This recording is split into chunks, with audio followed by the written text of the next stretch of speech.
Hi everyone, my name is Ashley and I'm a library assistant here at the Haywood County Public Library.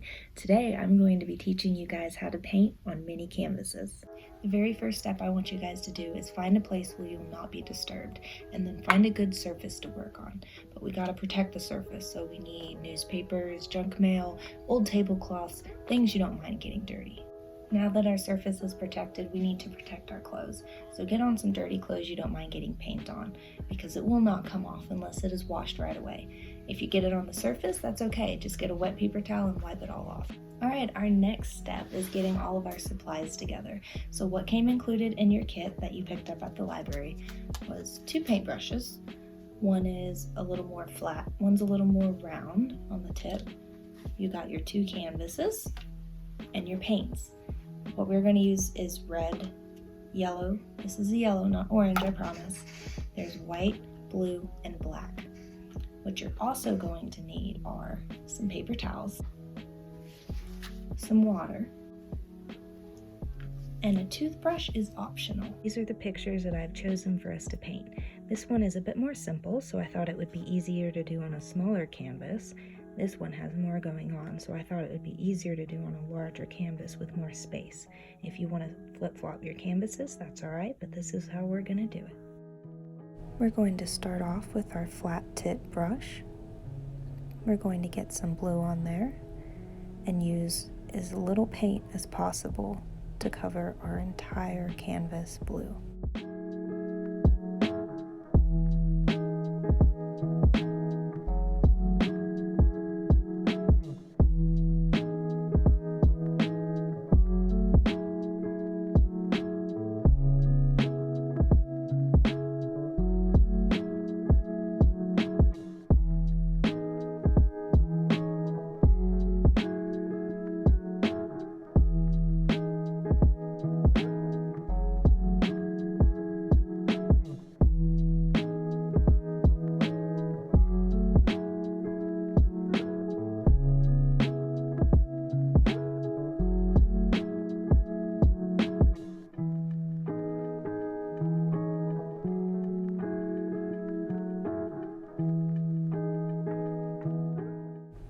Once you have a good solid blue, without rinsing your brush, take a little bit of white and apply it and mix it on the canvas where you want a lighter blue.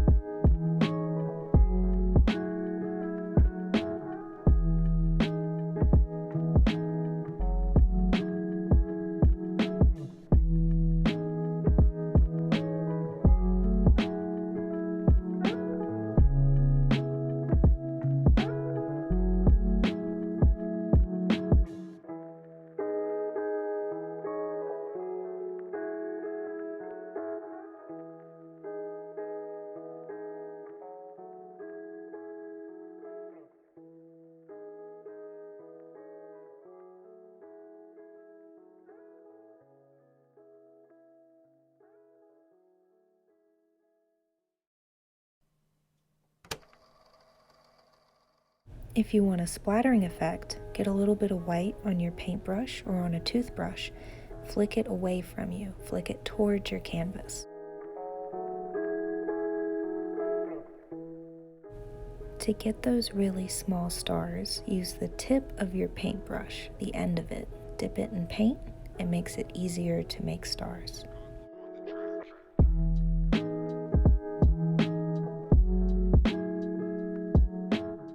Pay attention to how you are using your brush. If you have a lot of pressure, you'll have bigger stars. If you touch the canvas very lightly, you'll have smaller, more precise stars.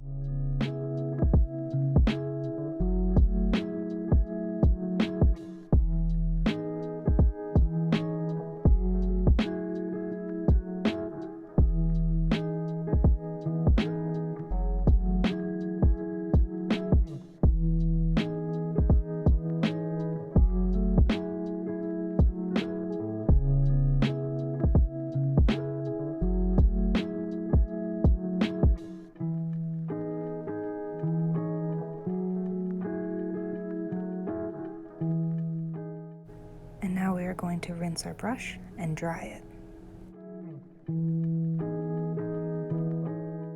Using our other brush with the more pointed tip, we are going to get some black and paint the foreground. Now we are going to paint lines for where we want the trunks of our trees.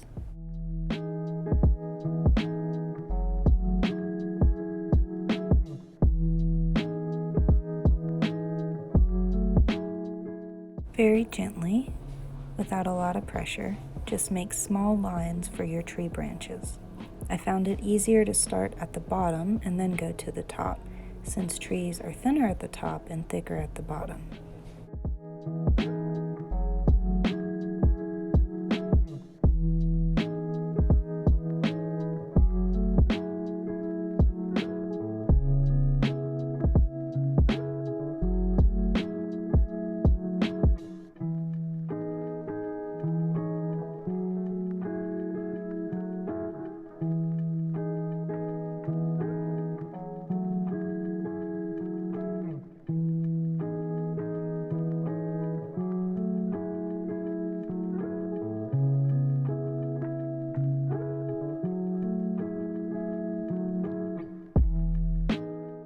Once you are happy with your trees, rinse your brush and dry it.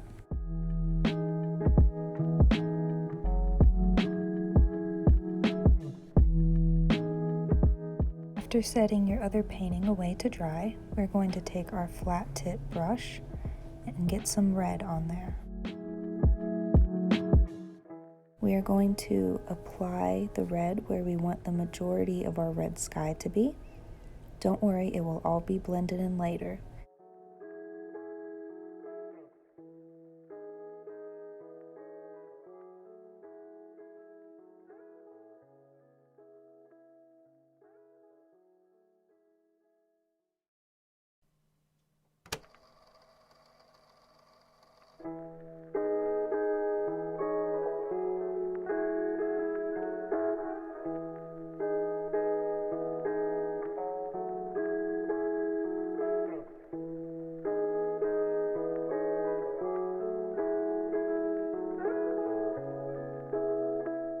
You're going to want to use long brush strokes across the canvas after the majority of your color is used.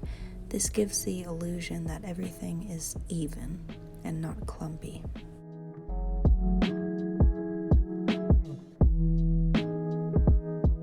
Once you have a solid red on there, go ahead and rinse your brush and dry it. Now we are going to take a little bit of white and add it to the bottom right-hand corner of the canvas where you want your yellow to be bright.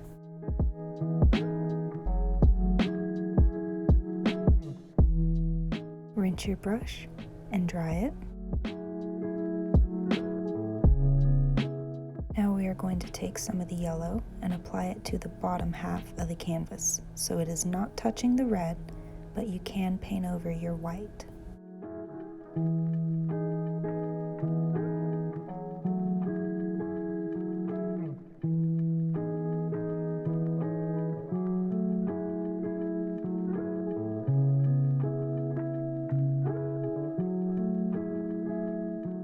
Now we are going to paint up to the red, get a little more yellow on there, and I just want you to blend very small brush strokes and stay in the middle. This will help spread out the color without needing more paint. Painting top to bottom creates more of a blend, and we'll put the orange wherever you want it. You can continue painting further down the canvas, wherever you want orange to be.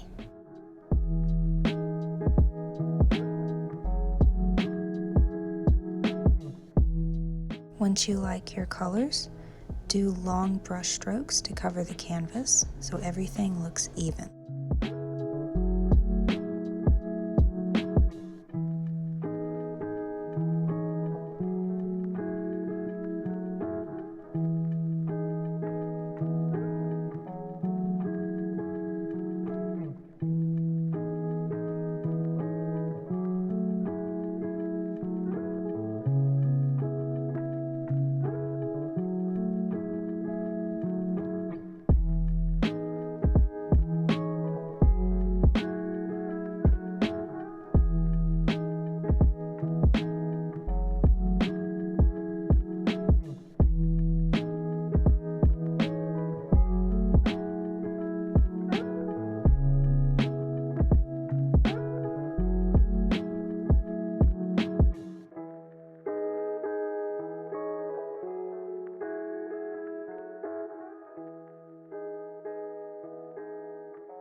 Once you like how that's blended out, rinse your brush, dry it, and allow your painting to dry for 5 minutes.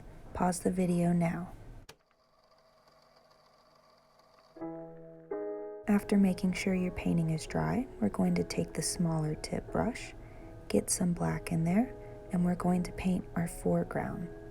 It can be whatever angle you want it to be, but I'm going to start in the bottom right-hand corner and then just connect it.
Now we are going to paint the grass with very little pressure and very small strokes.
When you're happy with the grass, you can go ahead and paint your tree trunk anywhere you want.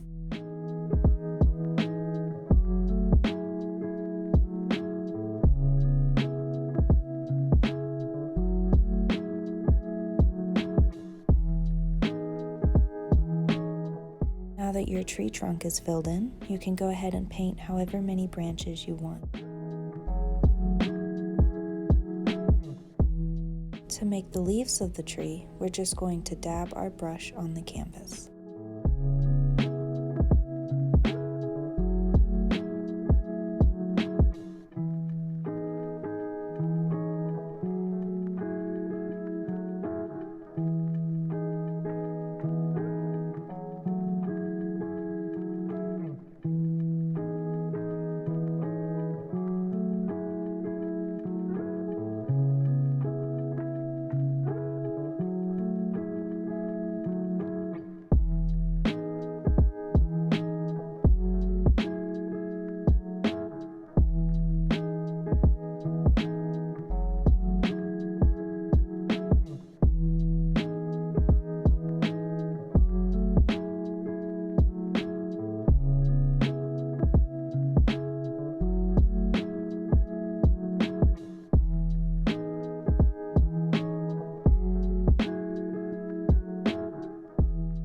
If you don't like how the tree is textured, take some black and paint over where you want your tree to be more solid.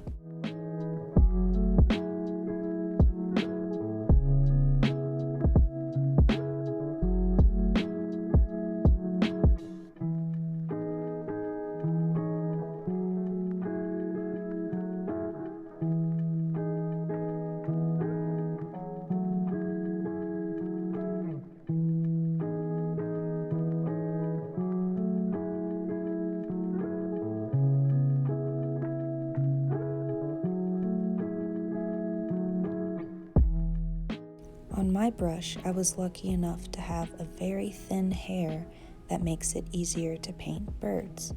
If you don't want to paint those birds, just make some M's in the sky.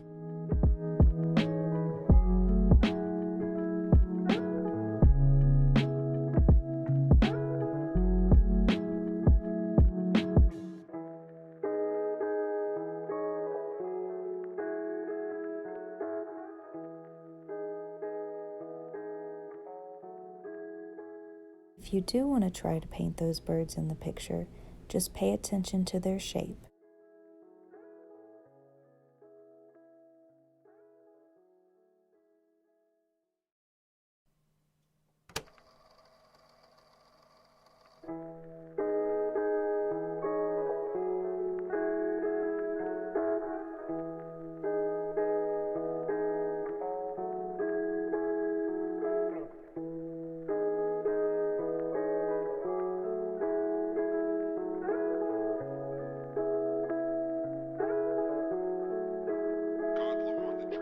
Once you feel you are done, go ahead and rinse your brush and dry it, and then paint your name or your initials in the bottom right-hand corner.